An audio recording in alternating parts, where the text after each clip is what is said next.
Je vous emmène tester 5 spots de street food insolites à Paris et à mon avis c'est des spots que vous connaissez pas du tout donc j'ai trop hâte.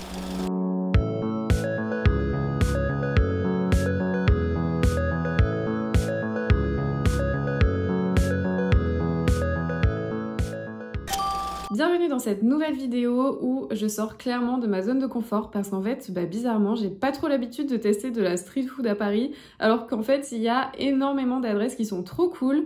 Donc, je me lance un petit challenge personnel. J'ai essayé de dénicher 5 concepts qui sont complètement différents, vous allez voir. Mais je suis sûre qu'on va se régaler, donc c'est parti. Et oublie pas de t'abonner avant de poursuivre cette vidéo. Merci! Pour la première adresse de street food insolite, on va dans un endroit qui fait un concept, je pense qu'il n'existe nulle part ailleurs, vraiment.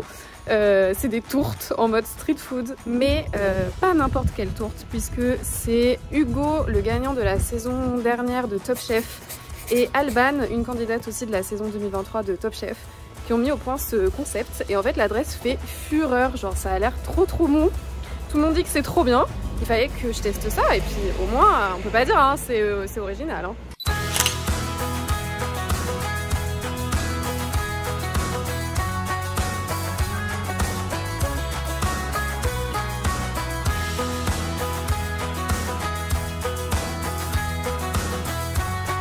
Donc on a pris une iodée et une classique. Ça a l'air trop bon, regardez comme c'est beau. Oh, c'est magnifique.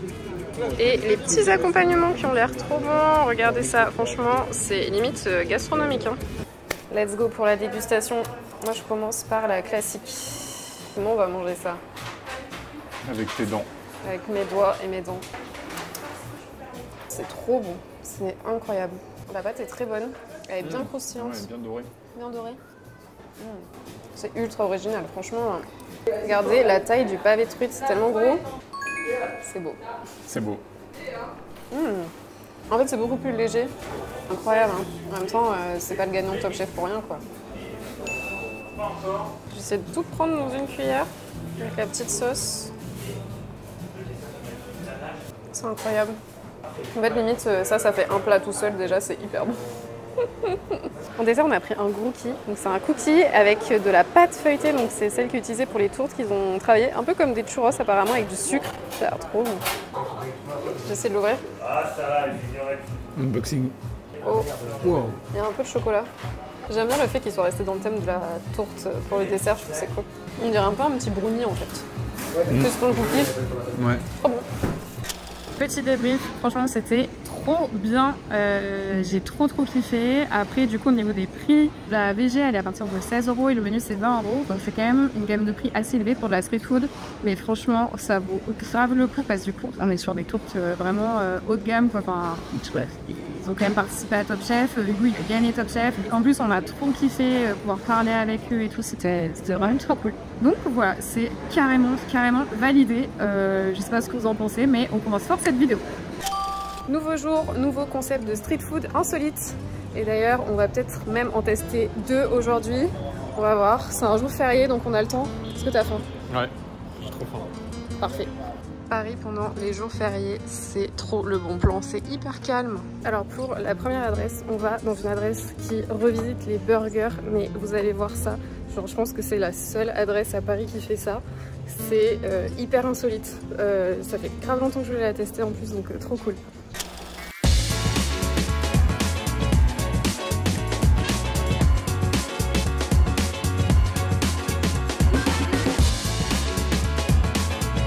Alors le concept ici, c'est que en fait, ce sont des burgers qui sont scellés. Donc il y en a un qui s'appelle Beach Cheese, viande de bœuf, cheddar, Italo Disco, oh stracciatella, aubergine rôtie, roquette, courgettes, tomate confite.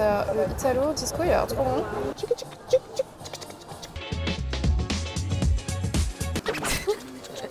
Les frites maison qui ont l'air trop bonnes. Je pique des frites, hein, vous ne direz pas. Trop bon. Et le pain, il est vraiment étonnant. C'est pas du tout un pain à burger. En fait, c'est un pain, vraiment un pain brioché, un peu sucré en fait. Tu peux faire des tricks. Oh, ah, attention, tu vas le faire tomber. Lui, pour le coup, c'est vraiment le burger, la garniture du burger classique. C'est super bon. Hyper facile à manger en fait, regardez, il n'y a pas de sauce qui dégouline et tout. Ah, franchement, c'est trop stylé, tu peux même le manger en marchant, je pense. Regardez l'intérieur avec, je sais pas si on voit, mais il y a de la stracciatella, du pesto, des tomates. Trop bon. En plus, c'est hyper frais, je trouve, c'est pas du tout lourd. Petit débrief de Disco Burger.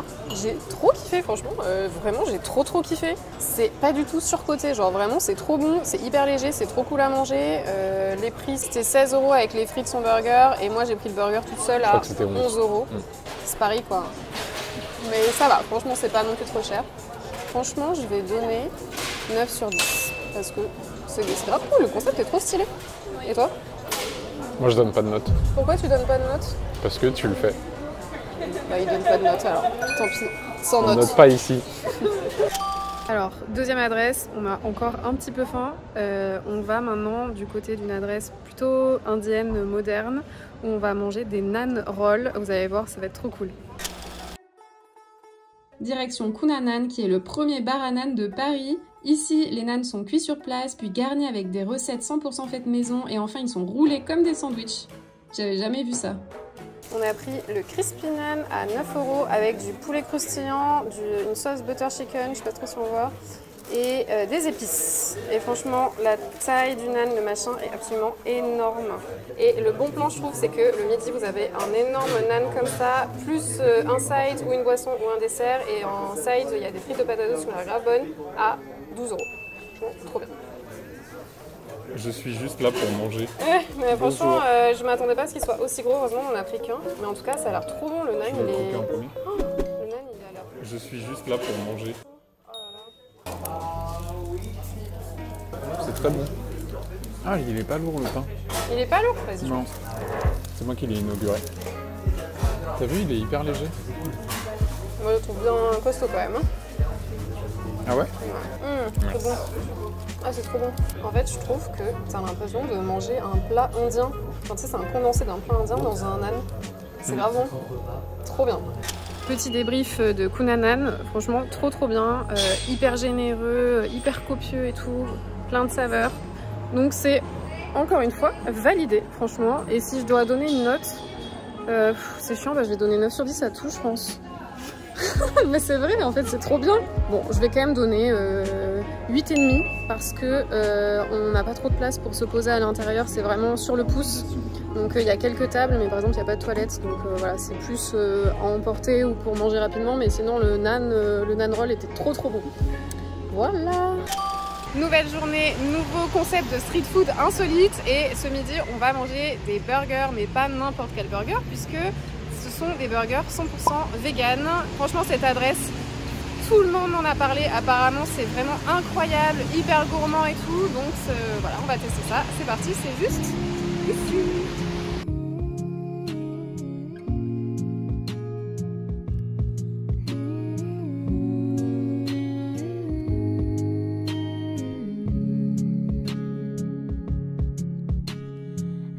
Il va m'aider à tester les burgers.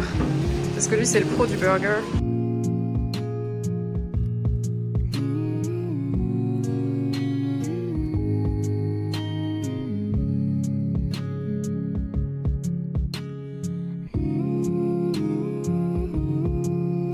Et là, on a pris un menu avec les frites. Et le menu, c'est 14,90 € avec une boisson. Avec burger, frites et boisson. Franchement, pas trop cher. Pas mal.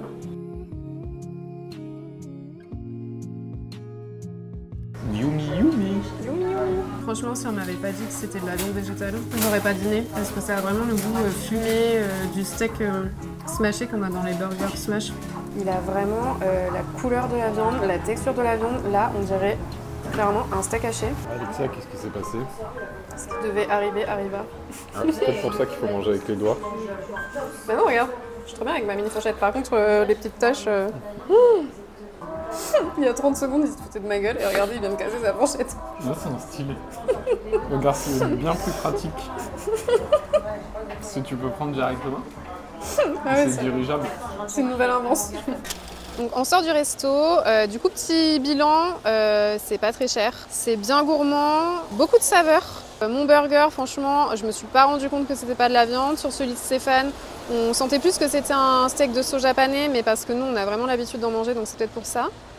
Et petit bémol sur le fait qu'il y avait beaucoup trop de sauce dans le burger de Stéphane, du coup c'était un peu dommage. Ouais, franchement c'est une bonne adresse vegan je trouve, et la note globale je dirais 7 sur 10. C'était pas incroyable, je m'attendais je pense à un truc de fou, mais c'était un bon burger vegan, voilà, 7 sur 10. Si je vous dis burger et croissant, en fait, c'est une adresse de street food un peu revisitée. Je pense que vous n'avez absolument jamais mangé ça. Ah, ça va être fou. Je vous emmène tester les premiers croissants burgers de Paris et ça s'appelle les Kroger. Pour ça, direction Opaka Minito. L'endroit est super chaleureux avec que des meubles et de la vaisselle chinée. Et un Kroger, c'est quoi? En fait, c'est un mix entre une pâte à croissant et un pain burger et ils viennent le garnir avec des plats français bien gourmands. Par exemple, j'ai testé leur best-seller, c'est le bœuf bourguignon mijoté pendant 9 heures avec une sauce bourguignonne et du comté fondu. Et j'ai également testé la version végétarienne avec un champignon portobello. Incroyable. Mon verdict, c'est une tuerie. En fait, c'est hyper étonnant avec du coup le feuilleté croissant. Ça apporte une petite touche un peu sucré-salé et puis c'est très croustillant. Moi j'adore. En fait, du coup le gérant il m'expliquait qu'il a eu cette idée pendant le confinement. Et en fait lui il adorait les croissants au jambon dans les boulangeries et il a voulu voilà, en faire un vrai plat de street food. Et je trouve que l'idée est trop bien. Et voilà, c'est la fin de cette vidéo. J'espère que ça vous aura plu. Dites-moi d'ailleurs quelle adresse vous a fait le plus envie parmi les 5 adresses que j'ai testées, ça m'intéresse. Et je pense que je vais peut-être faire un épisode 2, donc n'hésitez pas aussi à me dire en commentaire si vous avez des adresses de street food un peu insolites qu'il faut que j'aille tester. Donc voilà, je vous fais des bisous et je vous dis à bientôt. Bisous.